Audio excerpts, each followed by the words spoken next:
దేవునికి మహిమ కలుగునగాక. పాస్టర్ ప్రవీణ్ పగడాల గారు గడిచిన 2 రోజుల క్రితము ప్రభునందు నిద్రించారు. వారు మన మధ్య లేనందుకు మనకు బాధాకరంగా ఉండొచ్చు. అయితే ఆయన దేవుని యొక్క పరదేశులో దేవునితో సంతోషంగా ఉంటారనేటటువంటి ఒక నమ్మికతో యావత్ క్రైస్తవ లోకము సంతోషంగా ఉంటుందనేసి నమ్ముచున్నాను.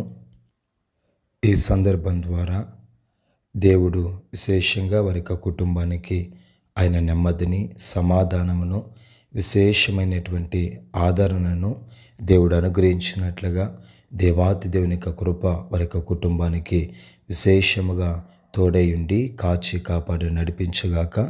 మనం గమనించినట్లయితే గనక ఆది అపోస్తల దినాలలో మొట్టమొదటి హతసాక్షి స్టెఫను హతసాక్షి అయిపోయిన తర్వాత సంఘమంతా చెదిరిపోయినప్పటికీ చెదిరిపోయినటువంటి ప్రాంతాలలో దేవుని యొక్క పరిచర్య అనేది జరిగింది.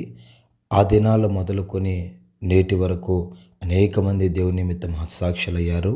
అయినప్పటికీ కూడా దేవుని యొక్క పరిచర్య నానాటికి విస్తరిస్తూనే ఉంది, కానీ ఎక్కడా కూడా దేవుని యొక్క పరిచర్య కుంటుపడలేదు. కారణం ఏమంటే ఇది మనుషులది కాదు, దేవుని యొక్క ద్వారానే ఈ యొక్క పరిచర్య జరుగుతున్నది కాబట్టి, దేవునిది ఈ యొక్క పరిచర్య కాబట్టి ఆయన ఆ యొక్క పరిచర్యను ముందుకు తీసుకొని వెళ్తున్నాడు.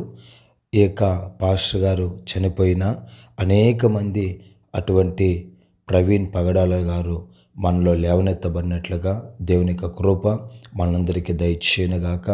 ఏలియా తర్వాత ఎలీషా వచ్చినట్లుగా పాస్టర్ ప్రవీణ్ పగడాల గారి తర్వాత అనేక మంది పాస్టర్ ప్రవీణ్ పగడాల గారిని దేవుడు నిశ్చయముగా లేవనెత్తునుగాక. మన దేశం కొరకు, మన ప్రాంతాల కొరకు విశేషంగా దేవుడు నశించిపోతున్నటువంటి ప్రజలను రక్షణలోనికి నడిపించినట్లుగా అనేక మంది అటువంటి దైవజనుని యొక్క ఆత్మతో నింపి అనేక మందిని దేవుడు నిశ్చయముగా లేవనెత్తునుగాక. ఈ యొక్క మరణం వలన యావత్ అనేక మంది, లక్షలాది మంది క్రైస్తవులను ఒక తాటిపైకి తీసుకొని రావడం జరిగింది.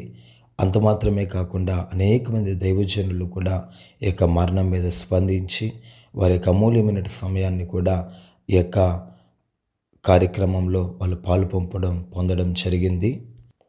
ఈ మరణం వలన లక్షలాది మంది క్రైస్తవులు ఒక ఐక్యతతో ముందుకు సాగారు. దానిని బట్టి నిజముగా దేవునికి నిశ్చయముగా మహిమ, ఘనత, ప్రభావం కలుగునుగాక. ఇది మొదలుకొని నిరంతరం అనేక దేవుని యొక్క రాకడ పర్యంత వరకు దేవుని యొక్క జనులుగా ఉన్న క్రైస్తవులు ఐక్యతతో, సమాధానంతో ముందుకు సాగినట్లుగా దేవాతి దేవుడు కృప చూపునుగాక. మరి విశేషంగా మనం చూసినట్లయితే గనక ఆ యొక్క పాస్టర్ గారి యొక్క భార్య జెసికా పగడాల గారు విశేషంగా మాట్లాడినటువంటి మాటల్లో మనం చూసినట్లయితే గనక ఆ యొక్క పాస్టర్ గారికి క్షమించడం అనేది ఇష్టము కాబట్టి మనం కూడా క్షమిద్దాం అనేటటువంటి మాటను మాట్లాడారు. కాబట్టి మనము కూడా అటువంటి క్షమాపణ గుణం కలిగి దేవుని యొక్క రాకడ పర్యంతం వరకు ఆయన యొక్క పరిచర్యలో సాగిపోయినట్లుగా దేవాతి దేవుడు కృప చూపునుగాక. విశేషంగా ఆ యొక్క కుటుంబం నిమిత్తం మనమందరం ప్రార్థించవలసిన వారమై ఉన్నాము. ప్రభువు ఈ మాటలను దీవించునుగాక. ఆమేన్, ఆమేన్.